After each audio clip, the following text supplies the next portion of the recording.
warahmatullahi wabarakatuh. Jumpa lagi bersama kami di podcast KPU Kabupaten Pati, Debutcast Demokrasi di Bumi Pati.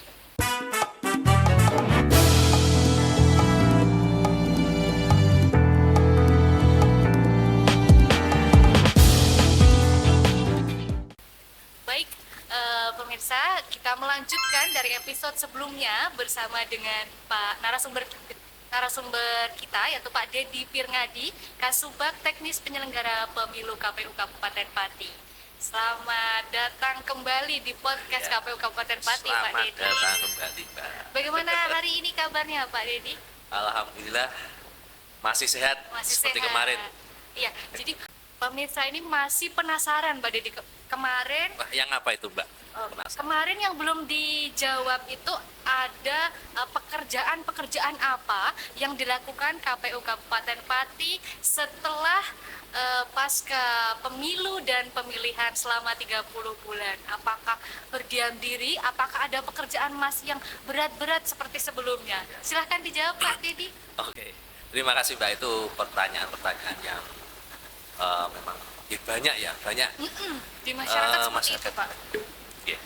Jadi setelah kita kegiatan pemilu dan pemilihan ini, kita kalau secara pekerjaan memang agak longgar, dari yang kemarin, karena setelah kemarin memang hujan padat sekali, dan memang sangat melelahkan, menguras tenaga dan fisik. Kalau sekarang itu ya pekerjaan tetap ada, jadi kita tidak istilahnya tengok-tengok berdiam diri, itu enggak. Kita masih banyak pekerjaannya, misalnya dari Subbag Kul ya, keuangan logistik, itu masih ada kewajiban juga untuk melaksanakan lelang dari Apa logistik, yang ya. dilelang, Pak? Nah, itu Apa? logistik yang kemarin dipakai pada saat kalau kemarin ya pilkada gitu, yang baru dekat-dekat ini pilkada, seperti kotak suara, Seperti kotak suara, bilik, kemudian surat suara juga. surat suara yang sudah tercoblos itu dilelang Ya. juga, Pak? Ya, jadi memang itu nanti dilelang, dan mungkin ini juga sudah dilaksanakan proses untuk pelelangan. Berapa lama, Pak, prosesnya itu, Pak? Nah, itu nanti biar dijawab sama logistik. Seperti itu, ya. Jadi, Kurang lebih seperti itu ya, Pak. Masih ada pekerjaan di KUL. Kemudian di pekerjaan teknis sendiri seperti apa, Pak? Kalau teknis juga untuk pekerjaan-pekerjaan juga masih ada ya. Kita masih misalnya memberikan pelayanan baik kepada pihak luar, kemudian mungkin ada permintaan tentang data juga, baik dari provinsi, kemudian dari RI juga kadang-kadang mungkin baik surat atau tetap ada. Itu permintaan data seperti apa, Pak, yang diminta itu, Pak? Rata-rata seperti apa? Data mungkin juga yang berkaitan dengan perolehan suara dan lain-lain. Kemudian kemarin itu yang berkaitan dengan perolehan suara masing-masing calon bupati. Kemarin itu tetap direkap, itu dari seluruh Indonesia itu ada rekap tersendiri, dari RI minta itu. Oke, jadi itu masih ada harus tadi permintaan data, masih ada harus lelang. Untuk laporan ada tidak, Pak? Laporan pemilu, laporan pilkada, Laporan evaluasi ada. Karena setelah kegiatan ini kan kita juga ada evaluasi baik di tingkat kabupaten, provinsi, dan RI. Jadi masih padat. Ini sampai bulan April itu kalau kegiatan di provinsi. Jadi kalau kegiatan di kabupaten itu kita menyesuaikan. Misalnya kita sudah ada kegiatan, kemudian kebetulan dari provinsi juga ada kegiatan, maka kita mengalah untuk kegiatan provinsi. Jadi seperti itu. Jadi masih ada banyak kegiatan setelah adanya penyelenggaraan pemilu dan pemilihan. Oke, Pak. Kemarin di episode sebelumnya kita bahas itu proses tahapan dari mulai pembentukan partai politik, verifikasi partai politik, sampai kemudian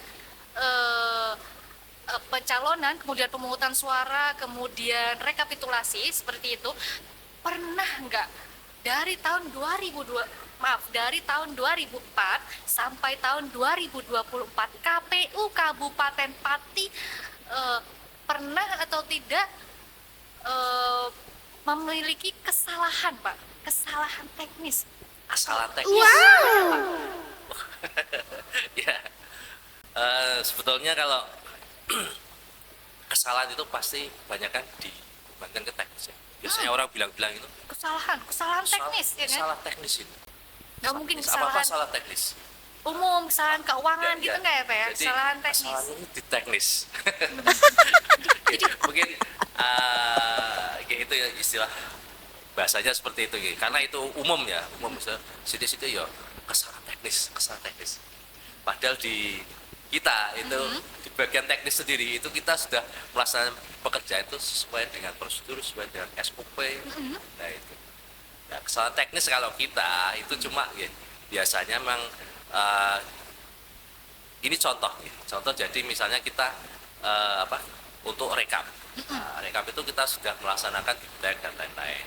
Cuma ya, namanya manusia kadang ya, karena mungkin kelelahan. Karena kelelahan, mungkin di faktor kelelahan. TPS atau di BPK pada saat memasukkan rekap data. Rekap data itu mungkin karena faktor itu tadi, jadi memasukkan data laki-laki keliru perempuan keliru laki-laki. Jadi mungkin itu bagaimana, Pak? Apakah itu masih bisa diperbaiki atau seterusnya itu seperti itu? pada saat rekap, misalnya kalau pas di TPS itu ada kesalahan, itu diperbaiki mungkin di tingkat PPK. Kalau di tingkat PPK belum ketemu, ketemunya di tingkat kabupaten, maka diperbaiki di tingkat kabupaten. Jadi semua itu clear. Semua itu clear. Ya. Jadi itu kesalahan teknis yang Bapak maksud tadi masih bisa diperbaiki, Ya, itu diperbaiki ya karena memang faktor tadi kelelahan. Jadi tidak semuanya kemudian teknis itu salah. Bagi tidak semuanya teknis itu salah. Seperti itu. Bisa. Oke, Pak. Jadi tadi yang saya garis bawahi adalah jadi setiap tingkatan dari mulai rekapitulasi tadi ya Pak, rekapitulasi di tingkat PPS, kemudian ada di tingkat PPK, kemudian di tingkat KPU Kabupaten. Di situ ada data-data yang memang masih bisa untuk diperbaiki. Ya. Seperti itu ya Pak. Jadi masyarakat bertanya Pak, kalau memang itu data-data masih bisa diperbaiki Pak, jadi seperti apa jaminannya itu data itu masih dari awal dari bawah, dari PPS tingkat rekapitulasi tingkat TPS sampai KPU Kabupaten Pati itu data masih kemudian yang data memang yang sebenarnya itu bagaimana Pak? Jadi seperti ini. Kalau masih bisa diotak-atik nih Pak, gimana Sebetulnya pertanggungjawaban data KPU itu kan Kabupaten Pati? sudah ada penetapannya, sudah ada SK-nya dan lain-lain. Itu udah pasti dari data. Kemudian ketika dilaksanakan di bawah itu misalnya jumlah laki-laki dan perempuan di suatu TPS itu jumlahnya sekian, mungkin yang datang sekian, yang tidak datang sekian. Nah itu mungkin pada saat menulis di rekap itu ada kekeliruan. Nah itu pembetulannya itu kalau tidak di tingkat TPS ya nanti pada saat rekap di BPK,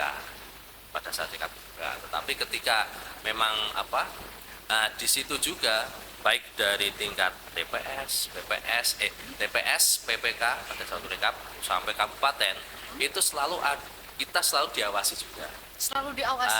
Siapa Pak yang mengawasi Pak? Yang jelas itu dari Bawaslu. Kita memang mitra ya, partner kerja. Jadi Bawaslu mengawasi kalau ada kesalahan. Ini di desa misalnya ada PKD. PKD itu apa Pak? Itu pengawas tingkat desa. Oh, tingkat desa. Kemudian di PPK juga ada. Kemudian di kabupaten ya Bawaslu kita selalu beriringan. Jadi kalau ada kesalahan ini jumlahnya laki-lakinya segini kok ini di sini. Nah, nanti kita cek lagi. Jadi memang pengawasannya jelas ketat nih. Dan data yang di output dari rekap itu diharapkan memang sudah betul. jadi memang dijamin dipertanggungjawabkan untuk hasil daripada rekapitulasi dari mulai tingkat TPS, kemudian kecamatan atau PPK, kemudian KPU Kabupaten Pati, semuanya itu adalah data yang valid ya Pak ya, tidak bisa diotak-atik lagi. Jadi itu merupakan hasil yang memang hasil yang tidak, yang betul-betul untuk akan dipergunakan nanti hasil kalau misalnya pemilihan bupati dan wakil bupati ya itulah hasilnya. Ya, betul, itu ya Pak. Jadi KPU Kabupaten Pati tidak ada mengotak-atik data apapun, semua itu dipertanggungjawabkan. Mohon izin Pak Dedi. Pak Dedi di sini kemarin sudah dijelaskan sebagai kasubag teknis. Kasubag teknis itu dalam penyelenggaraannya untuk tahapan pemilu dan pemilihan, apakah dalam berkeputusan itu Pak Dedi sendiri selaku kasubag teknis, ataukah di atas Pak Dedi itu masih ada kemudian ada jajaran lain di dalam KPU Kabupaten Pati? Silahkan dijelaskan Pak Dedi.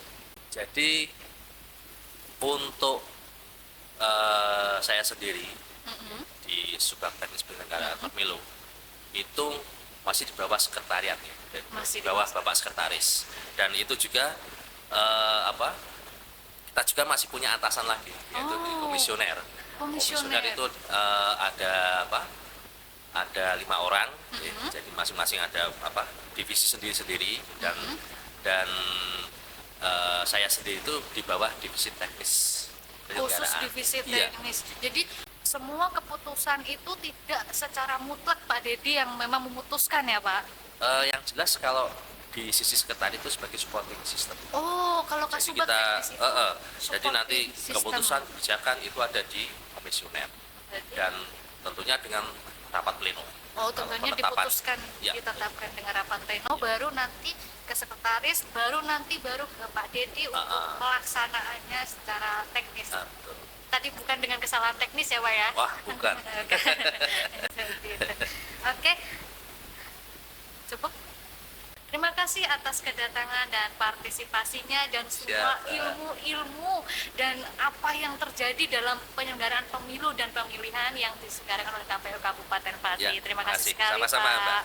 Jadi sekian podcast kita hari ini di The Podcast Demokrasi di Bumi Pati. Sampai jumpa lagi di podcast berikutnya. Assalamualaikum warahmatullahi wabarakatuh.